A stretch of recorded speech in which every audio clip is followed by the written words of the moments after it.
नमस्कार, मैं प्रदीप जोशी। राष्ट्रीय समाचार में मुद्दे पर मुक्के में आज बात करते हैं। ग्रीनलैंड और टैरिफ की धमकियों से गुस्साए ब्रिटेन ने ट्रंप को अंतर्राष्ट्रीय गुंडा तक कह दिया है। और गुंडा भी कहाँ ब्रिटेन की संसद में खुलेआम ट्रंप को गुंडा करार दिया गया है। ट्रंप द्वारा ब्रिटेन और अन्य यूरोपीय देशों पर लगाए जाने वाले 10 से 25% तक टैरिफ की धमकी के बाद ब्रिटेन की संसद में लिबरल डेमोक्रेट पार्टी के नेता एड डेविड ने यह कहा कि ट्रंप एक इंटरनेशनल गैंगस्टर की तरह बर्ताव कर रहा है। यूएस के इतिहास में अब तक का वह सबसे भ्रष्ट राष्ट्रपति है। इससे पहले फ्रांसीसी शराब पर 200% टैरिफ लगाने की धमकी पर फ्रांस के राष्ट्रपति मैक्रों ने भी कह दिया था कि उन्हें गुंडागर्दी स्वीकार नहीं है। ऐसी दुनिया खतरनाक है जहां ताकतवर देश मनमर्जी करे। यानी एक के बाद एक, वेनेजुएला के बाद ग्रीनलैंड पर नजर, ग्रीनलैंड के बाद दोस्तों बता दूं कि एक हिंद महासागर के द्वीप पर भी ट्रंप की नजर है। तो एक के बाद एक गुंडागर्दी। मेरे विचार से सारे देश अब धीरे धीरे इसे गुंडा करार देने लगेंगे। तो प्रिय परिजनों, आप खुद देख सुन लीजिए इस वीडियो में कि ब्रिटेन की संसद में क्या कहा।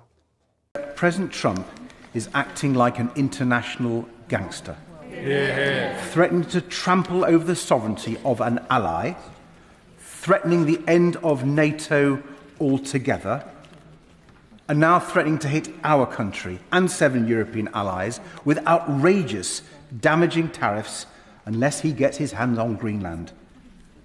This is an incredibly grave moment for the United Kingdom, Europe and our world. सुना आपने। अब बात करते हैं ट्रंप कैसे एक इंटरनेशनल गैंगस्टर की तरह बर्ताव करते हैं।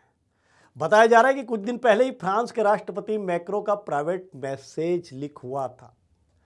बाद में हालांकि वो मैसेज हट गया खबरों से। हो सकता है कि कहीं पर अभी भी ऑनलाइन हो। अटकलें यह लगाई जा रही कि फ्रांस ने गाजा का साथ देने का से इनकार कर दिया तो ट्रंप का ही यह सब किया धरा है। यदि यह सत्य है तो दोस्तों एक बहुत बड़ी राज की बात बताता हूं कि यदि यह सत्य है तो सोचो एपस्टीन फाइल के जरिए ट्रंप किन किन देशों की किन किन बड़ी हस्तियों को ब्लैकमेल कर रहा होगा। और आप तो अच्छी तरह से जानते हैं कि उनमें किनके नाम सामने आ रहे हैं और वह क्यों ट्रंप मनमानी कर रहा है बिना रुके और क्यों किसी की काबू नहीं आ रहा है। सभी उसे क्यों खुश करने में लगे हुए हैं। तो प्रिय परिजनों, कहावत है ना कि 100% सही है वह कहावत। प्रिय परिजनों, कहावत है कि बिना आग के धुआं नहीं उठता और जब धुआं उठता है तो दिखता है, छुपाया नहीं जा सकता। आज बात इतनी ही करेंगे क्योंकि निकलेगी तो दूर तलक जाएगी और राष्ट्रीय समाचार ने सच कहने का वादा किया है। इसलिए मिलते हैं दूसरे मुद्दे पर मुक्के बरसाने के लिए अगले वीडियो में।